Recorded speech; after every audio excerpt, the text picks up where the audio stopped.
तो नमस्कार, मैं हूं आर्किटेक्ट अशोक गोयल। आम धारणा ये है कि आर्किटेक्ट्स एक्ट पीलू मोदी जी ने बनवाया था और उनकी वजह से ही लोकसभा और राज्यसभा से ये एक्ट पास हुआ और अस्तित्व में आया। लेकिन अगर वास्तव में आप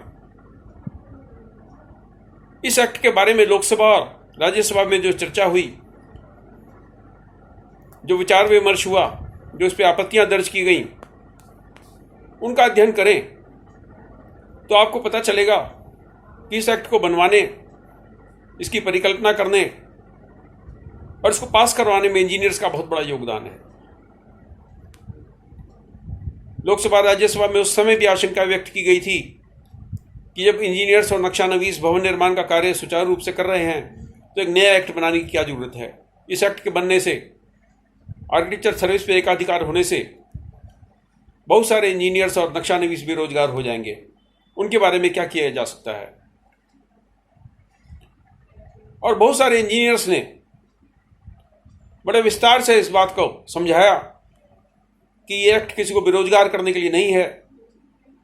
ये एक्ट आर्किटेक्ट टाइटल को एक सम्मान प्रदान करने के लिए है। और यही एक ऐसा कारण था कि इस एक्ट में आर्किटेक्चर सर्विसेज पे आर्किटेक्ट का एकाधिकार नहीं बताया गया। जैसे वकालत पे, जैसे डॉक्टरी पे वकीलों और डॉक्टरों का एकाधिकार है, आर्किटेक्ट्स एक्ट में आर्किटेक्ट का एकाधिकार नहीं है आर्किटेक्चर सर्विस प्रदान करने में। भवन निर्माण के क्षेत्र में कोई भी व्यक्ति अपनी सेवाएं दे सकता है। इस संबंध में एक सुप्रीम कोर्ट का फैसला भी लगभग 2 साल पहले आया है, जिसमें इस बात को बड़े स्पष्ट रूप से अनुमोदित किया गया। आर्किटेक्चर संप्रदाय में इस बात को लेकर रोष है कि इस तरीके के निर्णय से आर्किटेक्ट्स को नुकसान होगा। आर्किटेक्ट्स ने सुप्रीम कोर्ट के जजमेंट के एक दूसरे हिस्से को नहीं देखा, जिसमें सुप्रीम कोर्ट ने बड़े स्पष्ट रूप से कहा कि सरकारी ओहदों पे आर्किटेक्ट्स की पोस्ट पर गैर आर्किटेक्ट नहीं बैठेंगे। कोई भी ऐसा व्यक्ति सरकारी पोस्टों पे विराजमान नहीं होगा जो पोस्ट आर्किटेक्ट के लिए, जूनियर आर्किटेक्ट के लिए, सीनियर आर्किटेक्ट के लिए बनाई गई है। पिछले 2 साल में सुप्रीम कोर्ट के इस निर्णय का ना तो सीओए ने फायदा उठाया, काउंसिल ऑफ आर्किटेक्चर ने, ना आईआईए ने। क्यों नहीं इंडियन इंस्टीट्यूट ऑफ आर्किटेक्ट अपने राज्य में, अपने क्षेत्र में, अपने पीडब्ल्यूडी को पत्र लिखती और उनसे मांग करती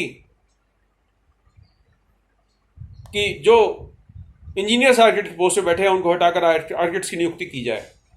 और इसके अलावा ये मांग क्यों नहीं की जाती कि भवन निर्माण के क्षेत्र में जितने सारे इंजीनियर्स काम कर रहे हैं उतनी ही पद, उतने ही पोस्टें आर्किटेक्ट्स के लिए भी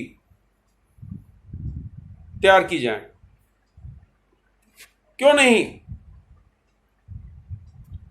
ये लोग अर्बन डेवलपमेंट मिनिस्टर से, चाहे केंद्रीय हो चाहे स्टेट के हो, उनसे मीटिंग रख के आर्किटेक्चर के क्षेत्र में नए रोजगार पैदा करने के लिए कोई प्रारूप उनके सामने रखते।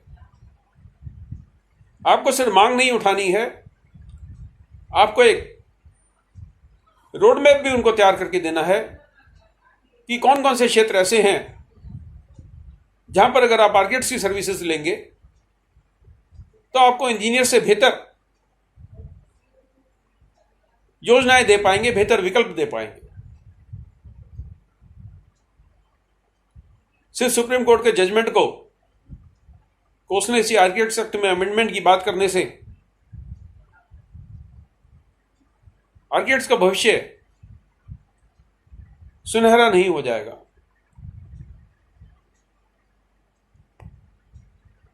सरकार सबसे बड़ी भवन निर्माण की नियोक्ता है, यानी एम्प्लॉयमेंट अपॉर्चुनिटी सबसे ज्यादा भवन निर्माण के क्षेत्र में सरकार दे सकती है।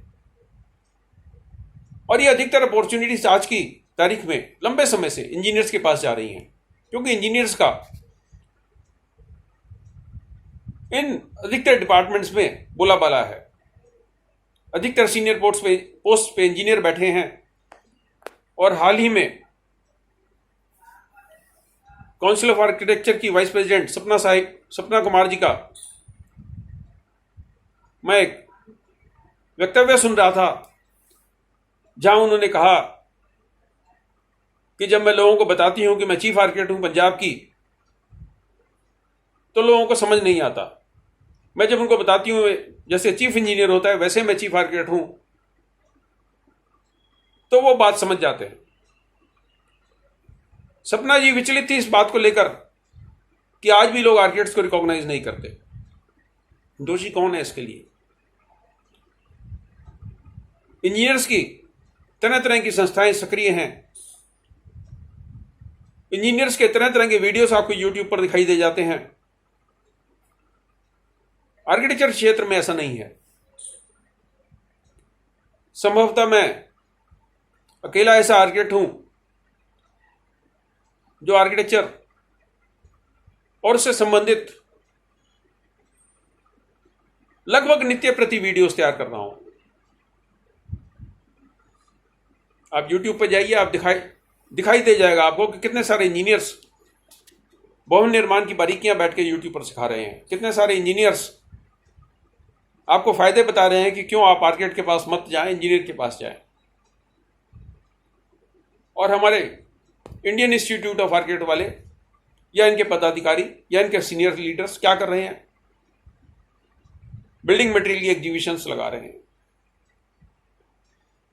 बड़े बड़े होटल्स में बैठ के ECBC पर या सस्टेनेबिलिटी पर चर्चाएं कर रहे हैं। दोस्तों, आर्किटेक्ट्स एक्ट ने आपको एक सम्मान दिया है। आर्किटेक्ट्स एक्ट ने आपको एक पूरी योजना दी है। उस कानून का क्रियान्वयन कराना आर्किटेक्ट्स का काम है। सुप्रीम कोर्ट का जो नया निर्णय है, बड़ा बेहतरीन निर्णय है। इसका पूरा फायदा उठाना चाहिए IIA को, काउंसिल ऑफ आर्किटेक्चर को। और इस बात की कोशिश की जानी चाहिए कि हर सरकारी महकमे में आर्किटेक्ट्स के पदों पर आर्किटेक्ट्स की नियुक्ति हो। अभी देश में आर्किटेक्ट्स एक्ट की तरह कोई प्लानिंग एक्ट नहीं बना है। इस बात की चर्चा भी पिछले दिनों संसद में उठी थी और ये प्रस्ताव रखा गया था कि प्लानिंग का भी एक एक्ट बनना चाहिए। इंस्टीट्यूट ऑफ टाउन प्लानर कोई संवैधानिक संस्था नहीं है। ये कंपनीज एक्ट के तहत रजिस्टर्ड है और इसकी कोई स्टैच्यूटरी पावर्स नहीं है। काउंसिल ऑफ आर्किटेक्चर की स्टैच्यूटरी पावर्स हैं, जिसका इस्तेमाल फर्जी आर्किटेक्ट्स को रोकने के लिए बखूबी किया जा सकता है। लेकिन जो मुझे जानकारी प्राप्त है, पिछले 10 साल में किसी फर्जी आर्किटेक्ट के खिलाफ FIR दर्ज नहीं कराई गई, किसी फर्जी आर्किटेक्ट के खिलाफ मुकदमा दर्ज नहीं किया गया। सिर्फ उनको नोटिस देकर कार्य संपन्न हो लिया समझ लेते हैं। सिर्फ आर्किटेक्ट्स का रजिस्टर बनाना, उसमें नाम दर्ज करना और उसको रजिस्ट्रेशन सर्टिफिकेट जारी करना, यही काउंसिल ऑफ आर्किटेक्चर का काम नहीं है। जनसाधारण को जागरूक करना, सरकार के साथ संवाद स्थापित करना, आर्किटेक्ट्स के सुनहरे भविष्य के लिए योजनाएं तैयार करना, आर्किटेक्चर क्षेत्र में घूसपैठ को रोकना और भी बहुत सारे कार्य काउंसिल ऑफ आर्किटेक्चर के हैं जो मुझे पिछले कुछ सालों में ये काम आगे बढ़ते हुए दिखाई नहीं देते। दोस्तों, इतिहास उसी को याद रखता है जिसने कुछ ऐतिहासिक काम किया हो। बहुत से राजा आए, बहुत से रजवाड़े चले गए, लेकिन इतिहास में उस व्यक्ति का नाम दर्ज है जिसने चमड़े के सिक्के चला दिए थे। चमड़े के सिक्के चलाने वाले पर आप हंस सकते हैं, लेकिन जब उसको सत्ता मिली तो उसने अपने अधिकारों का भरपूर प्रयोग किया और ऐसा कार्य करके दिखाया जिसकी आज सैकड़ों साल बाद भी चर्चा होती है। काउंसिल ऑफ आर्किटेक्चर के कितने प्रेसिडेंट्स के नाम आपको याद हैं? IAEA के कितने प्रेसिडेंट्स के नाम आपको याद हैं? ये तो आपको मालूम होगा। मुझे सिर्फ गिने चुने नाम याद आते हैं। JR भल्ला साहब का, कानविंदे साहब का, या इनके समकक्ष रहे कुछ और सीनियर आर्किटेक्ट्स का। पिछले 10 साल में काउंसिल ऑफ आर्किटेक्चर ने या IAEA ने क्या काम किए हैं मुझे बताने की जरूरत नहीं है, आप स्वयं देख लीजिए। शुभकामनाएं, नमस्कार।